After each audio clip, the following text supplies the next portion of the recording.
திமுக அரசு மட்டும் கடன் வாங்கினது 4,96,000 கோடி.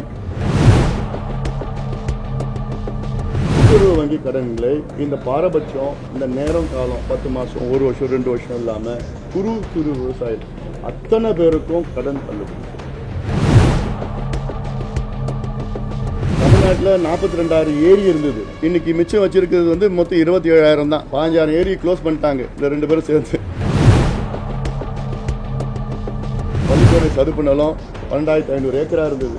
இன்னைக்கு 2,500 ஏக்கரா இருக்கு. 60 வருஷத்துல 10,000 acre close.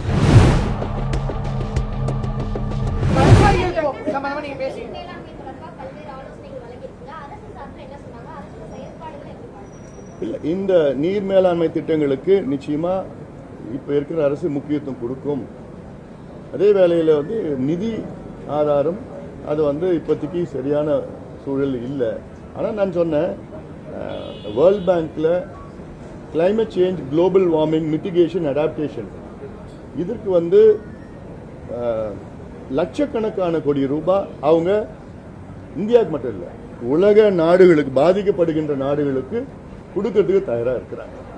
You have to get a proposal, கரெக்டாக எடுத்துகிட்டு போய் பண்ணிக்கின்னு கொடுக்கணும். அதே போன்று நம்ம BRICS bank, Asian ADB bank, Asian development பேங்க்கு, நம்ம பிரிக்ஸ் பேங்க்னா அந்த 4 கண்ட்ரியில் உள்ள பேங்க், அதில் என்டி பேங்க், இந்த பேங்க்ஸில் நம்ம கடனை வாங்கி, நான் சொன்னேன் 1 லட்சம் கோடி கடனை வாங்குங்க, இதுக்கு மட்டும் செலவு பண்ணணும், வேற எதுக்கும் கிடையாது. ஆலோசனைலாம் கொடுத்துருக்குறோம், நல்லபடியாக ஏற்றுட்டு இருக்காங்க. அடுத்து ஃபாலோ அப் தான். இது ஒரு முதல் மீட்டிங். இது இதுல யாருமே சொல்ல மாட்டாங்க. இதுக்கு வாங்கின கடனை பத்தி யாரும் சொல்ல மாட்டாங்க. ஏன்னா கடந்த திமுக ஆட்சியில் கடன் வாங்கினது பாத்தீங்கன்னா, இவங்க திமுக ஆட்சி வருவதற்கு முன்பு தமிழ்நாட்டுடைய மொத்த கடன் 4,53,000 கோடி, மேபி 4,56,000 கோடின்னு வச்சுக்கலாம். திமுக அரசு மட்டும் கடன் வாங்கினது 4,96,000 கோடி 5 வருஷத்துல. அதுக்கு முன்பு 4,56,000 கோடி 74 வருஷம் சுதந்திரத்திலிருந்து 2021 வரைக்கும். அதுல 4,96,000 கோடியில 1,66,000 கோடி மட்டும்தான் மூலதன செலவு பண்ணிருக்காங்க, கேபிட்டல் இன்வெஸ்ட்மெண்ட். இரிகேஷன்ல நீங்க பண்றது, நீர் மேலாண்மையில பண்றது வந்து இது முழுக்க முழுக்க கேபிட்டல் இன்வெஸ்ட்மெண்ட், முழுக்க முழுக்க மூலதன செலவு. இதுல யாருமே எந்த குறையும் எந்த தப்பும் சொல்ல மாட்டாங்க. இதுதான் வேணும், இதுதான் செய்யணும். சும்மா நீங்க கடனை வாங்கி 100 ரூபாய், 1000 ரூபாய் மாசம் மாசம் உரிமைன்னு சொல்லி கொடுக்குறீங்க, பொங்கலுக்கு கொடுக்குறீங்க, கொடுக்கறது வேற. கோடை காலத்து 5,000 ரூபாய் எலெக்ஷனுக்காக இதுல நிதி போடுறதுக்கு பதிலாக இதுல போடுங்க. இதுதான் இப்போ சூப்பர் எல்னினோ எஃபெக்ட்னு சொல்றாங்க. இந்த வருஷம் மட்டும் பாதிக்கும். ஆனா காலநிலை மாற்றம், பருவநிலை மாற்றம் பிற்காலம் வருகின்ற தலைமுறையில் அத்தனையும் பாதிக்க போகுது. அதுக்கு இப்போ நீங்க இதுல இன்வெஸ்ட் பண்ணுங்க. சார், நீங்க தொடர்ந்து முதலமைச்சரை சந்திருக்கீங்க, முதலமைச்சர் கோரிக்கை நிறைவேற்றாரு, இப்ப நீர்வளத்துறை அமைச்சர் சந்திருக்கீங்க. இது வந்து தாவைக்கா தலைமையில் அமையப்போற ஒரு கூட்டணிக்கு ஒரு முதல் கட்ட ஆச்சாரமா பார்க்கலாமா சார்? இது ஒரு ஆக்கப்பூர்வமா அரசியலா எடுத்துக்கீங்களேன். அப்படி நீங்க அந்த கண்ணோட்டத்தில் பாருங்க. நீங்க எல்லாமே உடனே யாராவது பார்த்தோன்னா ஓ கூட்டணியா, சந்திச்சா உடனே கூட்டணியா, அது ஏன் அப்படியா நீங்க சிந்திக்கிறீங்க? நாங்க ஒரு ஆக்கப்பூர்வமான கட்சி. எங்களுக்கு யோசனைகள், ஆலோசனைகள் எவ்வளோ நாங்கள் வழங்கிட்டு வரோம். கடந்த காலத்தில் இப்போ காவிரி டெல்டாவை பாதுகாக்கப்பட்ட வேளாண் மண்டலமா அறிவிக்கணும்னு அந்த முதல் வார்த்தை நான் தான் சொன்னேன். 2015 சொன்னேன். எங்கள் தேர்தல் அறிக்கையில் நாங்கள் போட்டோம். அப்புறம் ஒரு துண்டு பிரசுரம் கொடுத்து போராட்டம் பண்ணோம், விழிப்புணர்வு ஏற்படுத்தும். 5 நாள் நடைப்பயணம் மேற்கொண்டேன். எல்லா கட்சிகளும் பார்த்து கொடுத்தேன். நான் மாநாடு நடத்தினோம், ப்ரெஸ் மீட்டில் சொன்னோம். கிட்டத்தட்ட முன்னாள் முதலமைச்சர் எடப்பாடி பழனிசாமியோட பல முறை சந்தித்தேன். கடைசியாக சந்திக்கிறப்போ சொன்னேன், வரலாற்றில் உங்கள் பேர் வரணும், தயவு செய்து இந்த சட்டம் கொண்டு வாங்கன்னு கொண்டு வந்தாங்க. அப்போது 2015 என்னுடைய பிரச்சாரத்தை தொடங்கி இந்த பேர் காவிரி பாதுகாக்கப்பட்ட காவிரி வேளாண் மண்டலம், அந்த பேரை நான் தான் வச்சது. 15 தொடங்கி 20 அதுக்கு முடிவு வந்துருச்சு. 5 வருஷத்தில் முடிவு வந்திருக்கு. ஸோ அதே போன்று தான் இப்போ இருக்கிற அரசுக்கும் நாங்கள் வந்து ஆக்கப்பூர்வமான யோசனைகளாக சொல்லுவோம்.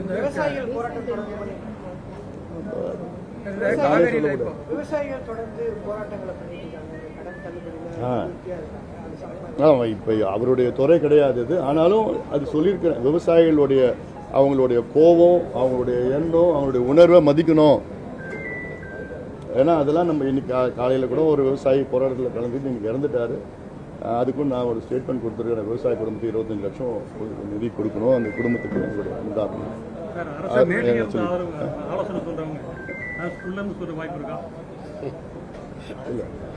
இந்த கடன் விவசாயிகள் பெற்ற கடனை வந்து தமிழக அரசு கூட்டுறவு வங்கி கடன்களை இந்த பாரபட்சம் இந்த நேரம் காலம் 10 மாதம் 1 வருஷம் 2 வருஷம் இல்லாமல் குறு சிறு விவசாயிகள் அத்தனை பேருக்கும் கடன் தள்ளுபடி செய்யும். ஏன்னா இது சூப்பர் எல்னினோ ஆண்டு, இன்னும் கடனில் தள்ளப்படுவார்கள். கடந்த கால கடனே எங்களால் கட்ட முடியல. இப்போ இந்த ஆண்டு தண்ணி இல்லை, விவசாயத்திற்கு குடிப்பதற்கு தண்ணீர் இல்லை. இன்னும் விவசாயிகள் வந்து ரொம்ப மோசமான ஒரு சூழலில் தள்ளப்படுவார்கள். அதனால மகாராஷ்டிராவில் 55 லட்சம் விவசாயிகளுக்கு பயனுள்ளதாக 36,000 கோடி ரூபாய் கடன் தள்ளுபடி மகாராஷ்டிரா மாநிலம் செய்யப்பட்டது விவசாயிகளுக்கு. நாங்கள் கேட்கறது இப்போ 2,000 கோடி அறிவிச்சிருக்கீங்க. இன்னும் ஒரு 15,000 கோடி கூடுதலாக ஒதுக்கீடு செஞ்சீங்கன்னா இந்த கூட்டுறவு வங்கி கடனை முழுமையாக நீங்கள் தள்ளுபடி பண்ணால் விவசாயிகள் நிம்மதியாக வாழ்வாங்க, தற்கொலை செய்யாமல் நிம்மதியாக வாழ்வாங்க. ஏன்னா ஒரு நாளைக்கு 2 விவசாயிகள் தற்கொலை செஞ்சுட்டு இருக்காங்க. மேட்டூர் அணை திறக்கப்படும்.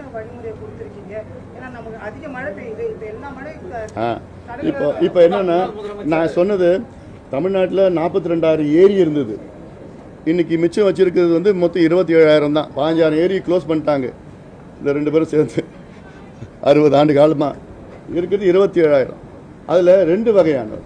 ஒன்று, ஒவ்வொரு ஏரியும் 1 மீட்டர் தூர்வாரினா, தமிழ்நாட்டில் இருக்க 27 ஏரியில் ஒவ்வொரு ஏரியும் 1 மீட்டர் தூர்வாரினா 200 டிஎம்சி நீரை தேக்கி வைக்கலாம். 200 டிஎம்சி. காவிரியிலேருந்து நமக்கு கிடைக்கிறது 177 டிஎம்சி தான் கர்நாடகாவில். தமிழ்நாட்டில் நொய்யல் ஆறு, பவானி ஆறு, அமராவதி ஆறு, பாலாறுனா இந்த பர்கூர் இது இந்த மலையில் பாலாறு, மேட்டூர் டேம் பாலாறு, இந்த பாலாறு இது வழியாக வரது எல்லாமே ஒரு 250 டிஎம்சி வருது எல்லாரும் இருக்கு. ஸோ ஒன்று, ஸோ இதை செய்யணும். உணர்வுபூர்வமாக தூர்வாரணும், சரியாக தூர்வாரணும், கணக்கு காமிக்கூடாது. நான் கடந்த ஆட்சி காலத்தில் நான் பார்த்தேன் 80 லட்சம் தூர்வாரத்துக்கு பில்லு 2 லட்ச ரூபா செலவு பண்ணுவோம்.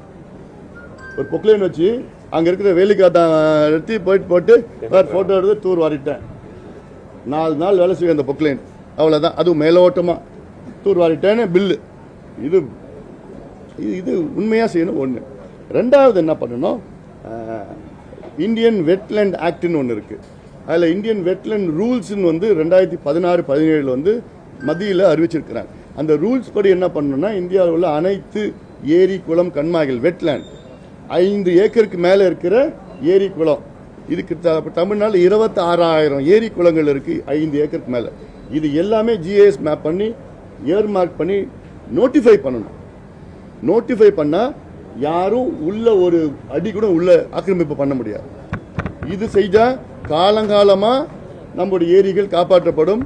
அதுக்கப்புறம் ஏன்னா இப்போ 42,000 27,000 வந்துடுச்சு. இப்படியே விட்டுட்டா அடுத்தது 15,000 ஏரி தான் மிச்சமாக இருக்கும். இது ஒரு பாதுகாப்பு. இதெல்லாம் அரசு செய்யணும்னு சொல்லியிருக்கிறோம். நம்ம முன்னாள் முதலமைச்சர் ஜெயலலிதா இருக்கும்போது சென்னையுடைய நீராதாரத்தை பெருக்குவதற்காக ஒவ்வொரு வீடுகள்லையும் சேமிப்பு திட்டங்கள்லாம் பண்ணல. இந்த கவர்மெண்ட் அதை பண்ணணும் அதை கோரிக்கை. ஏன்னா சென்னை முழுவதும் நகரமயமாக்கலாப்பட்டது, பூமிக்கு நிலத்தடி நீர் போகிறதே இல்லை.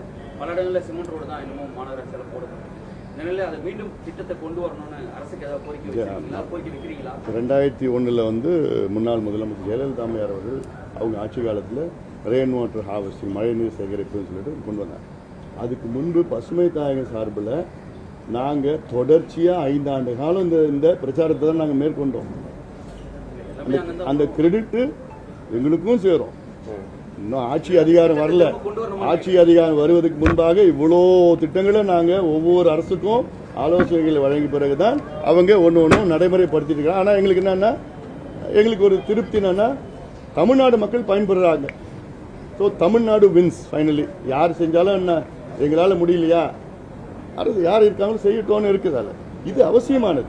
சென்னை மட்டும் நிச்சயமா செய்யும். நிச்சயமா அது வேகப்படுத்தணும், உறுதிப்படுத்தணும். ஏன்னா சென்னையில் ஒரு போர்லையோ ஒரு கிணத்துல கூட நல்ல தண்ணி இல்லை. எல்லாம் பிராக்கிஷ் வாட்டர், செலைன் வாட்டர் எல்லாம் ஆயிடுச்சு. அது எல்லாம் உள்ளே வந்துடுச்சு, எல்லாம் இருக்குது. அதில் அதனால் ரீசார்ஜ் அவ்வளோ செய்யணும்.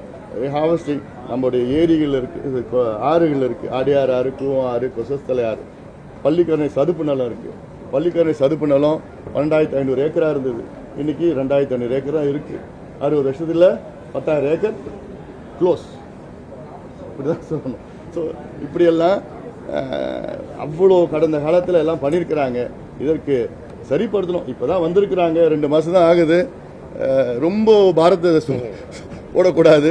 கொஞ்சம் கொஞ்சமாக சொல்லி நிச்சயமாக நல்ல ஆனால் ஆரோக்கியமான ஒரு அரசியல் சொல்கிற கருத்துக்கள்லாம் ஏற்றுக்கிட்டு நிச்சயமாக நாங்கள் நல்லதை ஆக்கப்பூர்வமாக செய்கிறோன்னு ஒன்று அது சொல்கிறதே பெரிய விஷயம் தான்.